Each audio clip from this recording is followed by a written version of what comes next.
दुनिया भर के देशों पर भारी भरकम टैरिफ थोपने वाले डोनाल्ड ट्रंप अब अपने ही टैरिफ का शिकार हो चुके हैं।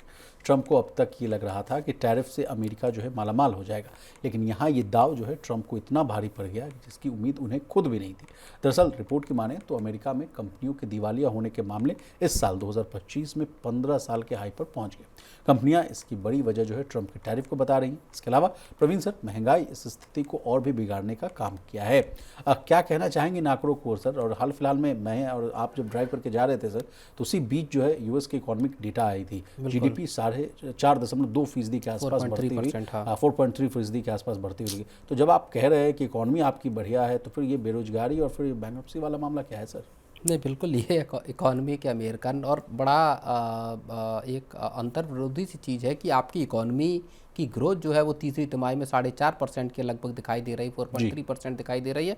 और आपके जो कंपनियों से लेके, ऐसा नहीं कि सिर्फ और सिर्फ कंपनियां, बड़े लार्ज कॉरपोरेट से लेके मिड साइज कंपनियां, छोटी कंपनियां, उनसे लेके एयरलाइंस भी शामिल हो गई, उनसे लेके मॉम एंड पॉप स्टोर यानी जो आउटलेट्स हैं, रिटेल स्टोर्स हैं वो, और वहाँ से लेकर फिर इंडिविजुअल तक, आम लोगों तक, दिवालिये होने वाले लोगों, कंपनियों की तादाद लगातार बढ़ रही है। सर, जनवरी से नवंबर 2025 के बीच 1717 कंपनियों ने दिवालिया होने के जो है आवेदन किया। ये संख्या 2024 की तुलना में अगर देखें तो 14% अधिक है और 2010 के बाद तो सबसे ज़्यादा है सर। बिल्कुल। तो ये तीसरी तिमाही तक ये आंकड़ा जो है वो 6,500 के आसपास दिखा रहा है इसमें। एक मैं रिपोर्ट देख रहा था उसमें, और मतलब बिलियन डॉलर्स वाली जो कंपनियां हैं वहां तक भी दिवालिया होने की स्थितियां हैं। सर, कुछ दिन पहले ही मनी सेंटर में हम और आप डिस्कस कर रहे थे, तो ट्रंप साहब तो हमें और दुनिया भर के लोगों को मूर्ख कह रहे थे कि जो लोग हमारे टैरिफ पर सवाल उठा रहे हैं उनको ये पता नहीं कि हमें हजारों लाखों करोड़ों रुपए आ रहे हैं टैरिफ की वजह से। तो फिर ये बात कैसे विरोधाभास, मुझे नहीं समझ में आ रहा है। बिल्कुल, वही थोड़ा मुश्किल वाली बात है। और उसमें एक और फैक्टर और भी है। इस साल अगर आप 2025 को देखेंगे तो अमेरिका में 11.5 लाख से ज़्यादा लोगों को नौकरियों से निकाला गया है। 11,70,000 ले ऑफ हुए अमेरिका में। उसमें टेक्नोलॉजी से लेके एआई, रिटेल, मैन्युफैक्चरिंग, तमाम सेक्टर ऐसे हैं जहां लोगों को बड़े पैमाने पे नौकरियों से निकाला गया है। इसका मतलब विशाल ये है कि महंगाई, ट्रेड अनसर्टनिटी, ये तमाम फैक्टर ऐसे हैं जो अमेरिकन इकोनॉमी, अमेरिकन बिजनेस और अमेरिकन लोगों पर खराब या विपरीत असर डाल रहे हैं। वहाँ डिफ़ॉल्ट हो रहे हैं, वहाँ कंपनियाँ और लोग दिवालिया। और ये भी बात सामने आ रही है सर कि कंपनियां कीमत क्यों नहीं बढ़ा पा रही। इसके पीछे तर्क ये दिया जा रहा है कि आम लोग पहले से ही जो है महंगाई से परेशान है। कंपनियां डर रही कि अगर कीमत बढ़ाई तो और जो कस्टमर्स है वो कम हो जाएंगे। इसलिए जो है कई कंपनियां जो है कुछ हद तक जो है नुकसान जो है सहती नहीं और ज़्यादा समय तक इस चीज़ को कंटिन्यू नहीं कर पाई और उसके बाद जो है वो बंद करती हुई दिखी अपने कारोबार को। और सबसे ज़्यादा जो असर है किन सेक्टर्स पर पड़ा है, इसके भी डेटा है सर। इंडस्ट्रियल सेक्टर को, कंस्ट्रक्शन, मैन्युफैक्चरिंग, ट्रांसपोर्ट, इस सेक्टर में करीब 70,000 नौकरियां जो है एक साल में चलेगी।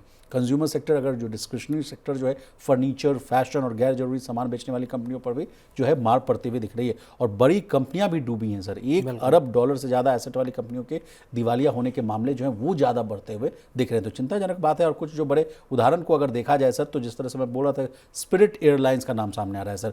अगस्त 2025 में दिवालिया हो गई, 12 महीने में दूसरी बार ऐसा देखने को मिल रहा है। फिर पॉजिजन, एक सोलर कंपनी है सर, वो नवंबर 2025 में दिवालिया हो गया। कारण बताया गया कि सोलर सामान पर जो टैरिफ बढ़ा दिया गया उससे जो है जो टैक्स का जो छूट है वो खत्म हो गया और इस तरह से जो कंपनी को जो है बड़ी मार पड़ती हुई नजर आ रही है।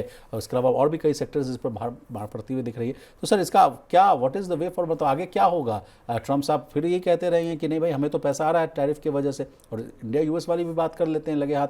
क्या हमारे और उनके बीच में जो टैरिफ को लेकर जो समस्याएं चल रही हैं, 50% के आसपास लगा हुआ है टैरिफ, ये कब खत्म होता हुआ दिखेगा सर? पूरी दुनिया के ऊपर जो टैरिफ का बम फोड़ा है, इमिग्रेशन को लेके जो पॉलिसीज़ कर रहे हैं, वीज़ा को लेके रूल्स को सख्त किया है अभी हाल में ही, और रूल्स को कई देशों के लोगों को एंट्री से रोक लगा दी गई है कि उनको वीज़ा ही नहीं दिया जाएगा। ये तमाम फैक्टर हैं। अमेरिका को लेके कहा जाता है कि अमेरिका जो है वो इमिग्रेंट्स के द्वारा खड़ा किया गया देश है जी।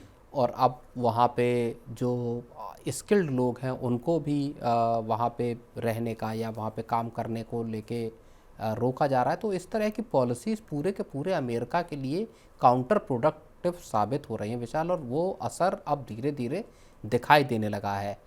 पिछले साल ट्रम्प साहब का चुनाव हुआ था, जीते थे, और अब आप समझिए कि उनको 4 साल का वक्त है पूरी दुनिया के लिए। 4 साल में किस तरह की पॉलिसीज़ शक्ल लेती हैं, कब तक भारत के साथ, कब तक चीन के साथ ट्रेड डील्स अमेरिका की होंगी, क्या फ़ायदे हो रहे हैं अमेरिका को, ये दिखाई तो केवल एक डेटा में दिखाई दे रहा है जो 4.3% का जी। डेटा आया है आपकी ग्रोथ का। जी। लेकिन अदरवाइज जो सारे फैक्टर दिखाई दे रहे हैं वो ये दिखाई दे रहे हैं कि अमेरिका की इकोनॉमी बैठने की कगार पे जा रही है। नहीं, कुछ इकोनॉमिस्ट का कुछ तर्क भी आया है सर, वो भी रिकॉर्ड कर लेते हैं कि जिसमें जो सवाल उठ रहा था कि अर्थव्यवस्था मजबूत है फिर भी आपकी कंपनियां क्यों डूब रही, तो कहा जा रहा है कि ये ग्रोथ जो है हर सेक्टर तक नहीं पहुंच रही है।